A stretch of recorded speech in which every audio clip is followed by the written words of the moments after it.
Olá, seja bem-vindo ao canal da QMS. Eu sou o Neifer França, diretor da QMS. A ISO 37001, a norma de Sistema de Gestão Anti-Suborno, é uma norma que tem 10 seções e diversos requisitos normativos. Mas afinal, quais requisitos você deve redobrar a sua atenção?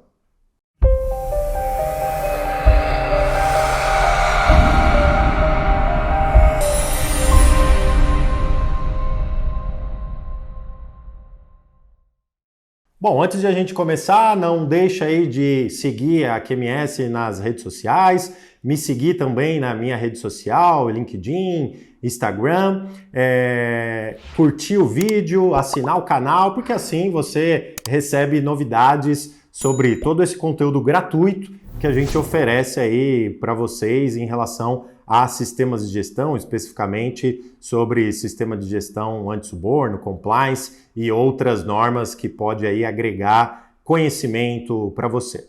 Bom, o que eu quero falar hoje é sobre requisitos que você deve redobrar atenção na implementação da ISO 37001. São diversos requisitos que eu comentei, mas eu trouxe para você aqui 3 requisitos específicos para você redobrar a sua atenção quando implementar a 37001. O primeiro requisito que eu trago é o requisito 4.1, entendendo a organização e seu contexto. A norma, ela especifica essas questões do 4.1 para você verificar, avaliar as questões internas e externas da organização. Verificar as entradas e saídas e tudo que circunda as questões internas e externas. A questão cultural, social, riscos, tecnológicas, as mudanças significativas, o setor de atuação. Então, são diversos pontos que você deve levar em consideração na implementação da ISO 37001.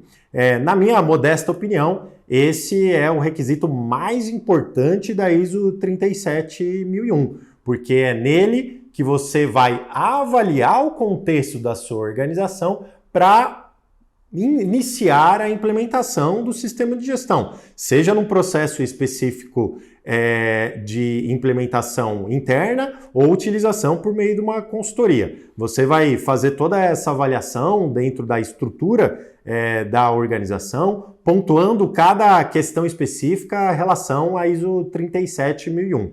Então, nesse momento, no requisito 4.1, as empresas têm diversas formas de avaliar isso. As empresas podem avaliar no seu próprio planejamento estratégico, desde que contenha especificamente questões voltadas para anti-suborno. Tem várias empresas que já têm um planejamento estratégico propriamente dita da área de compliance, juntamente com as questões envolvidas e anticorrupção. Então, isso é suficiente para atender o requisito 4.1, desde que verificado pontualmente essas questões específicas da normativa. Então, redobre sua atenção no requisito 4.1, porque aí você pode utilizar de diversas formas. Planejamento estratégico, você pode utilizar ferramentas específicas para isso, como um SWOT, um BSC, um Canvas. Então, são ferramentas que dentro da estrutura da ISO 37001 cabe. Lembrando que a ISO 37001 e toda a norma ISO de sistema de gestão, ela nunca vai especificar o como a organização deve implementar um requisito. Ela vai especificar sempre o que a organização deve fazer, né? Então, o como fica por cada organização. Se você quiser atender ou entender a organização e seu contexto por BSC, Canvas e qualquer outro tipo de ferramenta, SWOT ou seu próprio planejamento estratégico, vai ser bem atendido, desde que implementado com os requisitos normativos específicos da ISO 37001. Então você tem que seguir lá o que está descrito no requisito 4.1 da ISO 37001, que vai ser de suma importância para a estrutura da normativa dentro desta implementação. Outro requisito que eu pontuo aqui e trago para você como requisito muito importante que você deve redobrar a sua atenção na implementação da ISO 37001 é justamente os riscos de suborno.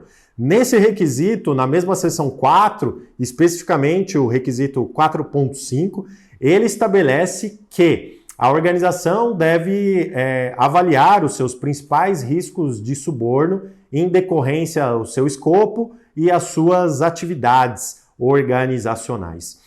Também essa questão de risco, dentro desse requisito, ele vai comentar que a organização deve, então, um requisito normativo, uma obrigação, que a organização deve estabelecer critérios específicos para a avaliação de risco de suborno. Aqui, novamente, não existe um critério único aceito pela ISO 37001. O que a norma pede para você, organização, é que você implemente a ISO 37001 com critérios claros para gerenciamento de riscos. Aí são diversas metodologias que podem ser utilizadas. Podem ser utilizadas metodologia FEMEA, a RASOP, ou uma matriz Gucci, ou qualquer outro tipo de ferramenta de análise de risco, uma ferramenta própria desenvolvida por vocês, ou por uma ferramenta que vocês adquiriram. Então não tem nenhuma receita de bolo aqui especificamente para a gestão de riscos. Mas é um requisito que você deve redobrar atenção,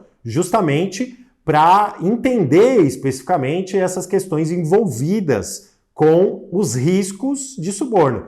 Porque, como eu disse, o 4.1 seria um dos requisitos mais importantes da ISO 37001. E o requisito 4.5, riscos de suborno, seria o coração da norma, né? Por quê? Porque gestão de riscos, ela justamente tem que pulsar dentro de um sistema de gestão. Ela pulsando, ela gera ações, gera planos de ação, gera controles, gera revisitar processos, gera reavaliação, avaliação contínua. Então a empresa precisa não só implementar uma gestão de risco, mas ter uma cultura focada em riscos. As normas e sistemas de gestão, ela tem um termo que eu gosto muito, que é o Risk-Based Thinking, ou seja, um pensamento baseado em risco. Isso realmente ajuda muito a organização a evitar muito problema em relação a qualquer temática da ISO, especificamente a temática de anti-suborno. Outro requisito que eu queria trazer para você aqui, um requisito não menos importante do que os anteriores, é o requisito de melhoria contínua. Para mim, o principal diferencial das normas ISO de governança corporativa para qualquer outro framework de implementação de sistemas de compliance. Por quê? A ISO 37001, assim como as outras normas ISO de sistemas de gestão, elas são baseadas no ciclo PDCA, Plan, Do, Check and Act. Então, esse ciclo PDCA, esse ciclo de melhoria, esse ciclo virtuoso de melhoria, ele vai gerar justamente melhoria contínua para o sistema de gestão da organização. Então, a norma implementada por completa, ela naturalmente é alimentada regularmente, ela já é desenhada para gerar uma melhoria contínua por meio de reuniões periódicas, auditorias internas periódicas, revisitação de controles, análise crítica, auditoria de certificação, revisitação da parte de contexto. Então, tudo isso vai gerando uma melhoria contínua automática caso a ISO 37001 seja mantida pela organização conforme implementada. Então, esses são os 3 principais requisitos que eu peço para você redobrar a atenção. O requisito 4.1, entendendo a organização e seu contexto. O requisito 4.5, especificando a questão de riscos de suborno. E o requisito 10.2, focado na melhoria contínua do sistema de gestão. Esses 3 requisitos dentro da implementação do sistema de gestão, com certeza você deve redobrar sua atenção na implementação, que isso vai gerar o quê? Vai gerar menos retrabalho e vai gerar uma otimização na implementação do sistema de gestão e assim ajudar as organizações atingir a tão sonhada melhoria contínua. E lembrando sempre que o principal objetivo da ISO 37001 é prevenção, detecção e combate ao suborno. Ela é uma norma proativa, ela é uma norma de ataque, ela busca realmente, por meio dos seus requisitos, atingir esses 3 pilares dentro do processo do sistema de gestão. Então é isso que eu queria passar para você aqui hoje. Não deixa de seguir aí nosso canal, acionar o sininho, curtir o nosso vídeo, assim você ajuda esse conteúdo passar para outras pessoas e também deixe seus comentários aqui, quais outros requisitos você acha que deve redobrar atenção na implementação da ISO 37001. Nos vemos aí num próximo vídeo, até lá, tchau, tchau!